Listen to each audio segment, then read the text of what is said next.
आप सभी को बहुत बहुत स्वागत है आपके अपने चैनल फास्ट इंडिया न्यूज में और मैं हूं आपके साथ संजीव गोस्वामी।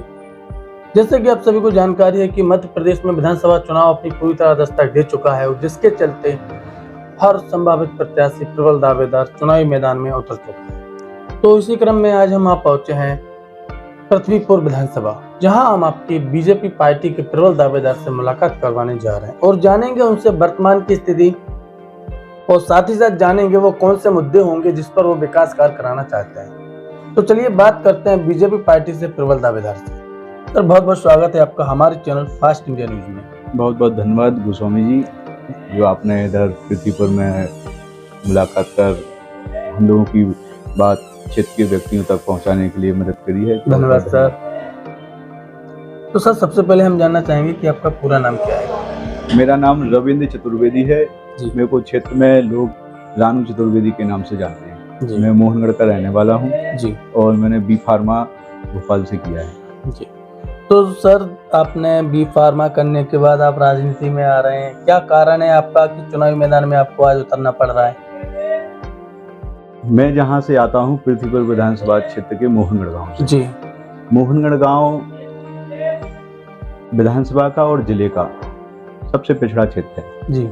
यहाँ पर सबसे पहले मेरा राजनीति में आने का कारण हुआ भगवान दास दुबे, जो स्वतंत्रता सेनानी हैं जी। उनके साथ जब मैं पढ़ाई कर रहा था भोपाल में जी, तब उन्होंने हरपुरा नहर के लिए, जो आज हरपुरा नहर बनी है जी, किसानों को तालाब से, नदी से तालाब को पानी कैसे मिले, इसकी एक योजना थी उनके पास जी। तो जब अनु मिश्रा जल संसाधन मंत्री हुआ करते थे, उनके समय पर उन्होंने इसका प्रयास किया था, लेकिन किन्हीं कारण से वो जब नहीं हो पाई। अभी जब मेरी पढ़ाई खत्म हुई, जल संसाधन मंत्री माननीय जयंत मलैया जी बने, मैं उनको ले गया, तब उन्होंने नदी से तालाब जोड़ों की पहली योजना को स्वीकृति प्रदान की थी, भारत की जो पहली योजना थी जी जी।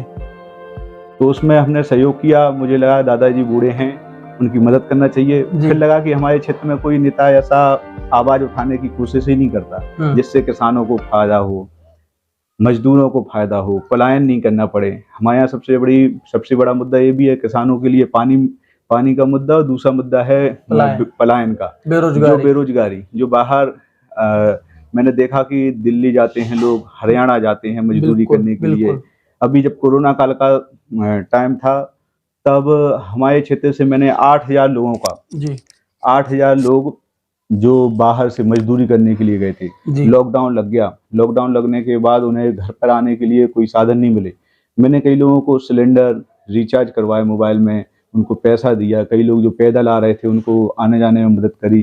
फिर मैंने वहाँ के जो LG हैं दिल्ली के, उनसे बात करी। उनसे बात करने के बाद मैंने एक ट्रेन टीकमगढ़ बुलवाई थी, जिसमें हमारे बुंदेलखंड के जितने भी लॉकडाउन में छिप गए थे, मतलब उधर हो गए थे, बंद हो गए थे, आ नहीं पा रहे थे, उनको लाने में मदद करी। ऐसे 7 से 8,000 लोगों की मैंने मदद करी उस समय पर, कोरोना काल में। तो मेरे को लगा कि अपने क्षेत्र में ये बेरोजगारी, किसानों के लिए हमारा क्षेत्र, सारा क्षेत्र, पूरी विधानसभा किसानों पर आधारित क्षेत्र है। जो किसानों के लिए, उनके लिए सबसे बड़ा मुद्दा है कि हम किसानों को पानी कैसे दें, कैसे मतलब उन तक खेत तक पानी पहुंचे, इसके लिए हम काम कर रहे हैं।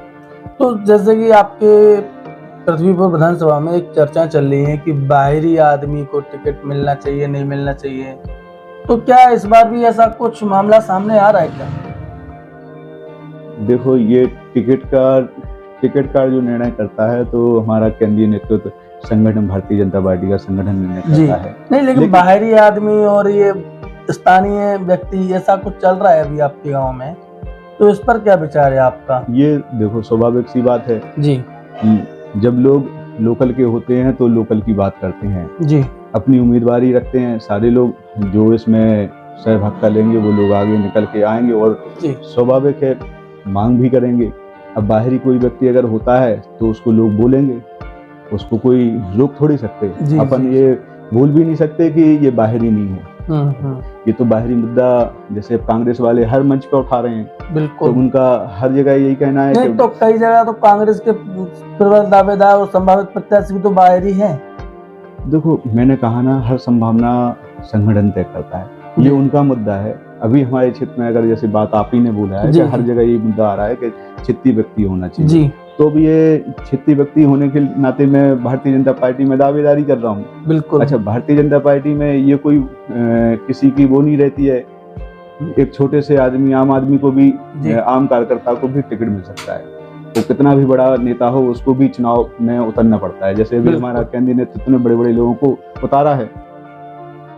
तो जैसे कि आज आप चुनावी मैदान में हैं, जनता के बीच आ जा रहे हैं, जनसंपर्क भी आप कर रहे हैं, तो जनता से वो कौन कौन सी समस्या हैं जो आपको सबसे ज्यादा सुनने को मिल रही हैं वर्तमान में?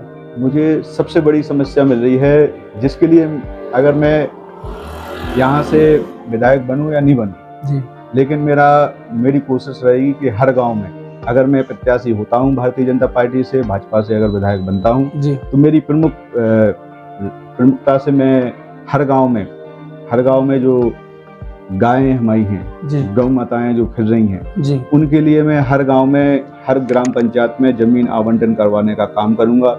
अगर मैं बनता हूं या नहीं बनता हूं, मेरी सरकार बनती है भारतीय जनता पार्टी की, तो मैं उनसे भी उसको करवाने के लिए कोशिश करूंगा कि हर गांव में जो गायों के लिए जमीन मतलब पहले से चिन्हित है, लेकिन फिर से भी इनको अलग से चिन्हित की जाए और उनको आवारा पशु बन के नहीं रहना पड़े। दूसरा, ये हमारे यहाँ जो बेरोजगारी का मुद्दा है, जो बाहर पलायन हो रहा है, उसके लिए हम रोजगार उपलब्ध कराने के लिए काम करेंगे। तीसरा, हमारा जो किसानों को अभी जो हमारे हरपुरा फीडर में मैं लगातार उठाता हूँ, हर बार उठाता हूँ। पिछली बार जब कारम डैम का वो हुआ था, उसमें नहर टूट गई थी, हरपुरा नहर, मैंने उसको भी उठाया था। उसको मेरे मंत्री जी शिलावट जी ने मेरे को भोपाल बुलाया था, उस पर भी चर्चा करके उनने उसको आवंटन करवाया। शिवराज जी पिछली बार मोहनगढ़ आए थे, तो उनने उसको, जो हमने बात रखी थी कि ये हर जगह से टूट जाती है, तो उन्होंने उसको भी पूरा कराने के लिए नया बजट सैंक्शन किया है और काम भी चालू है। और जहाँ रह गया है कि छोटे छोटे जो तालाब छूट गए हैं, उनको हम पूरा कराएंगे किसानों के लिए। चौथा मुद्दा ये है कि हमारे यहाँ चंदेली तालाब बहुत हैं, तो उनको खुदवाने का, उन्हें गहरीकरण का काम मैं करूंगा किसानों के लिए। चौथा, हमारे यहाँ मछुआरों के लिए, जो मछुआरों के लिए लोग बाग कब्जा कर लेते हैं, ठेकेदारी एक प्रथा है, उनको मैं मछुआरों की आय कैसे बढ़े उनके लिए काम करूंगा। कुशवाहा समाज के लिए ऐसी कोई फूड प्रोसेसिंग के लिए यूनिट लगाने के लिए काम करूंगा। और जो हमारे युवा हैं, युवाओं के लिए खेलों की एक बड़ी वो है, हमारे यहाँ से खेल में कोई निकल नहीं पाते, कोई स्टेडियम नहीं है, स्टेडियम भी नहीं है, पूरी विधानसभा में नहीं। तो मेरा एक ये रहेगा कि खेल का परसा ऐसा बने, जिससे ऐसी कोई एकेडमी बने, तो मतलब हमारे क्षेत्र के जो युवा हैं वो इस पर खेलने का फोकस कर सके और आगे बढ़ सके।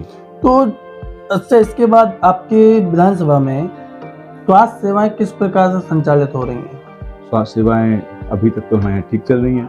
अभी हमारे यहाँ मोहनगढ़ में PSC से CSC हुई है, हमारे पृथ्वीपुर में भी बड़ा हॉस्पिटल बनने वाला है, महिला डॉक्टर नहीं थी, महिला डॉक्टर भी आ गई है।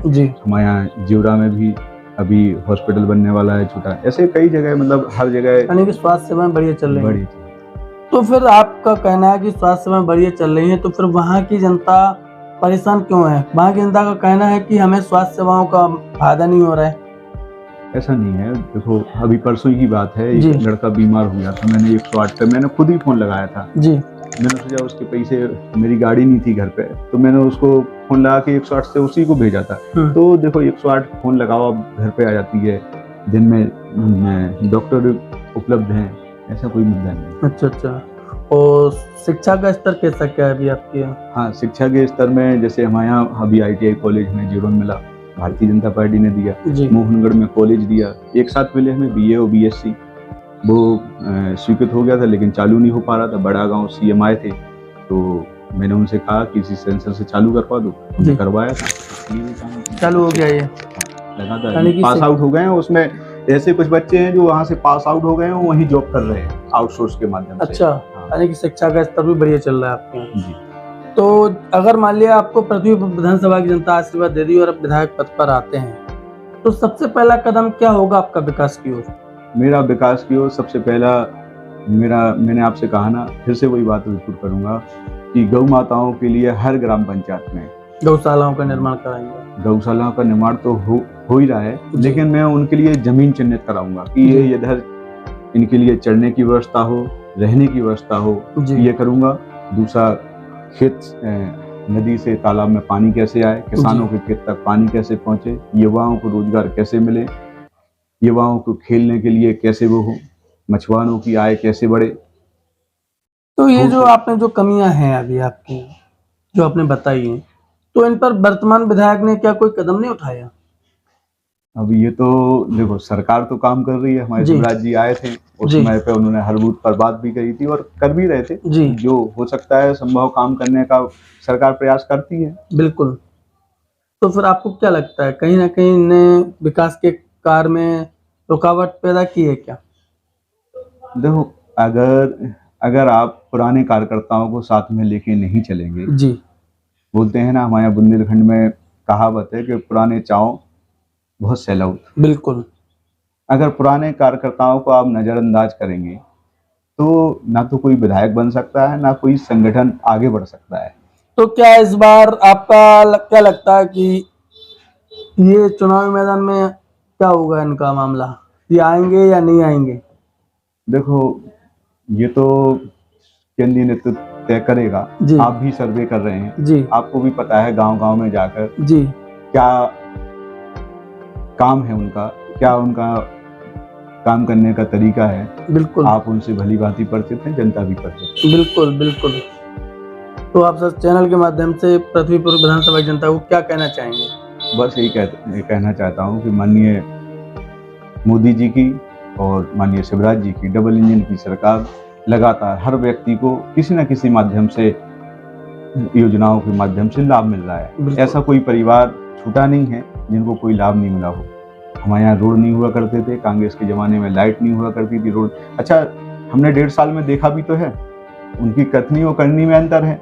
1.5 साल में कांग्रेस की सरकार रही, माननीय स्वर्गीय बृजेंद्र सिंह राठौर यहाँ से मंत्री बने और उनकी कमलनाथ से सबसे पावरफुल मंत्री रहे। लेकिन अगर वो बता दें कि एक काम उन्होंने किया हो इन 1.5 सालों में, पूरी विधानसभा में अगर एक काम भी उन्होंने किया हो तो वो बता दें, उनके कार्यकर्ता बता दें।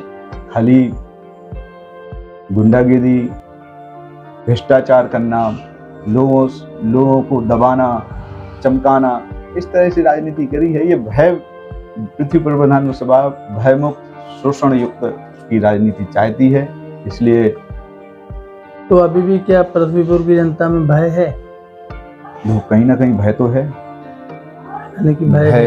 भय है जब भी तो ये बातें सामने निकल के आ रही हैं। अगर भय नहीं होता, लोग ये विचार नहीं कर पा रहे हैं हम जाएं किसके साथ जाएं, ये बड़ी बात निकल के आ रही है। लेकिन हम लोग इसको, हमारा संगठन, हम लोग सही करने की कोशिश कर रहे हैं और निश्चित ही ये आने वाले समय में सही होगा। धन्यवाद सर, धन्यवाद।